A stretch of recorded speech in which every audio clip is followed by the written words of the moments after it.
Thank you. On one of your CDs, you said that we human beings and our infinite, not being so wise, we put animals together that wouldn't get together naturally. I have a cat, and his name is Charley, and he just seems to have a wild streak. And I have a hard time getting him accustomed to the house. He always attacks my other male.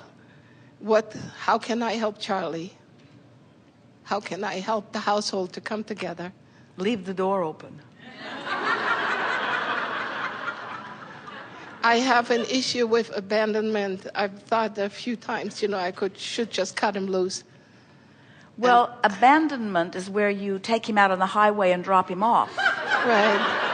Freedom is where you open the door and let him make his own choice.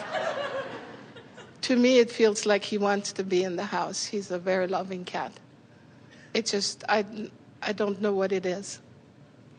Well, get general about it, because Okay. your specific attention to it may very well what's keeping it all balled up, because you're trying to make peace with all of it. So can you get general about it? In other words, can you tell us, generally speaking, the positive aspects? How many animals do you have in your house? I have 6 cats and 4 birds. And the birds and the cats getting along well? Yes, they are, although I keep them separate while I'm not at home. So tell us a little bit about the problem cat. Charley, he came into the house last, and he came, I think he was at least a year and a half old, and he already had to fight outside. Cats fight for territory and all of that, and I think he doesn't understand that all is well in the house, you don't have to fight. So when you think about Charley, what is the emotion that immediately comes to the surface? When you think about Charley, do you tense, or what's your general feeling? Are you glad Charley is there? Are you sorry Charley is there? Is Charley more trouble than pleasure? What's your general feeling about Charley? I've been on either scale of the spectrum. But just generally speaking, not yes. Right after he's chewed someone's ear off. We understand that it's you have feelings about Charley. But Absolutely. Just generally speaking, how do you feel about Charley? I love him, but I also fear him. So when you fear him, that's an outside the vortex Absolutely. attention. Absolutely. So your attention to him outside the vortex just evokes more of that. That's what we were talking about. But I trusted earlier. him before. But, well, this is a common, in other words, I didn't fear him until he misbehaved. Until Yes. he gave me reason to fear him, I didn't fear him. And we say, makes no difference where you develop the pattern of fear or to what you are responding with the fear. The fact of it is, there is a vibration going on within you while you focus upon Charley that has you outside the vortex and therefore is exacerbating his behavior. Okay. So if you can find a way of feeling general about Charley, in other words, sometimes it's going back to the early days of your relationship, which is can soothe you a little bit, but usually it is just a general feeling. And so we would say to ourselves things like this: he's just doing what he innately does. He's just Right. trying to be the cat that he was born to be. Right. His nature is still dominant. He's thinking more like a feral cat, even Right. though now he is a domesticated cat.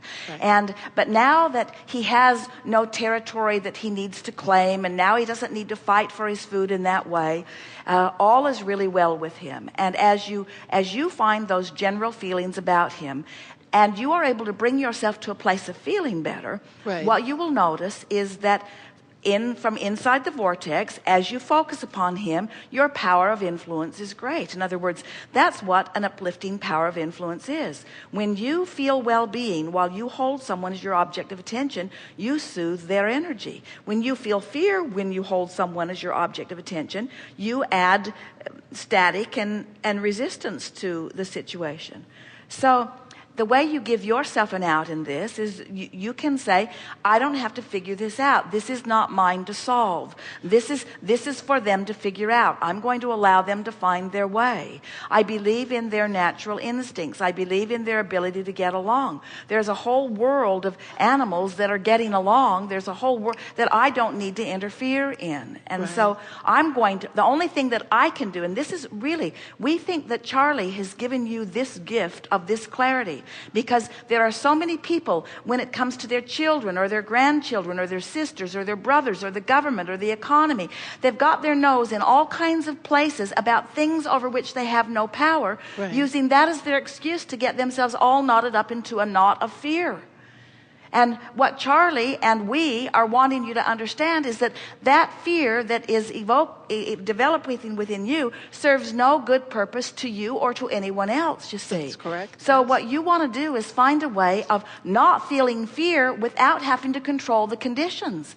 This is an unconditional love that you're going to learn to live, because almost everybody says, oh sure, my fear will go away when they stop dropping bombs, or my fear will go away when the economy improves, or my fear will go away when my husband gets a job, or my fear will go away when Charley behaves with the other animals in the house. And we say, you can't, or I will orchestrate the circumstances through my ability to control this small piece of the universe, and I will work it out for all of them. And we say, Charley is here to help you to understand that if you'll just give up trying to control the uncontrollable and control the only thing that you can control, which is your feeling, your fear, that once you discover through general conversation with yourself that you can help that fear to dissolve, and then you see the results of that aligned energy within you, then you will understand what true power of influence is,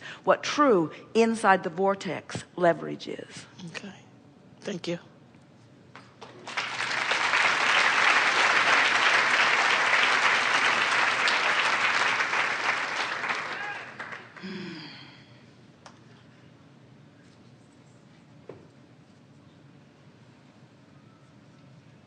First one forward, yes.